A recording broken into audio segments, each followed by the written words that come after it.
ಸಿರವಾರ ಪಟ್ಟಣದ ಪ್ರಾಥಮಿಕ ಕೃಷಿ ಪತ್ತಿನ ಸಹಕಾರ ಸಂಘದ ನೂತನ ಅಧ್ಯಕ್ಷ ಚನ್ನೂರ್ ಚನ್ನಪ್ಪ, ಉಪಾಧ್ಯಕ್ಷ ನಾಗರಾಜ ಗೌಡ ನಿರ್ದೇಶಕರುಗಳ ಸಮ್ಮುಖದಲ್ಲಿ ಅಧಿಕಾರ ಸ್ವೀಕರಣೆ ಮಾಡಿದರು.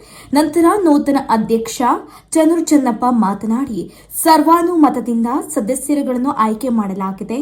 ಸದಸ್ಯರುಗಳು ಅಧ್ಯಕ್ಷರು ಹಾಗೂ ಉಪಾಧ್ಯಕ್ಷರನ್ನು ಆಯ್ಕೆ ಮಾಡಿದ್ದಾರೆ. ರೈತರಿಗೆ ಅನುಕೂಲವಾಗಬೇಕು ಎನ್ನುವುದೇ ನಮ್ಮ ಮೂಲ ಉದ್ದೇಶ. ಪಾರದರ್ಶಕವಾಗಿ ಕೆಲಸವಾಗಬೇಕು. ನಿಮ್ಮೆಲ್ಲರ ಸಹಕಾರ, ಮಾರ್ಗದರ್ಶನ ಅವಶ್ಯಕ. ನೀವು ನಮ್ಮ ಮೇಲೆ ನೀಡಿರುವ ಜವಾಬ್ದಾರಿಯನ್ನು ಪಾರದರ್ಶಕವಾಗಿ ನಿಭಾಯಿಸಲಾಗುತ್ತದೆ ಎಂದು ತಿಳಿಸಿದರು. ಈ ಸಂದರ್ಭದಲ್ಲಿ ಪ್ರಾಥಮಿಕ ಕೃಷಿ ಪತ್ತಿನ ಸಹಕಾರ ಸಂಘದ ಸರ್ವ ಸದಸ್ಯರುಗಳು ಹಾಗೆ ಸುತ್ತಮುತ್ತಲಿನ ಗ್ರಾಮದ ರೈತರು, ಪಟ್ಟಣದ ಎಲ್ಲಾ ಬಿಜೆಪಿ ಮುಖಂಡರು ಉಪಸ್ಥಿತರಿದ್ದರು.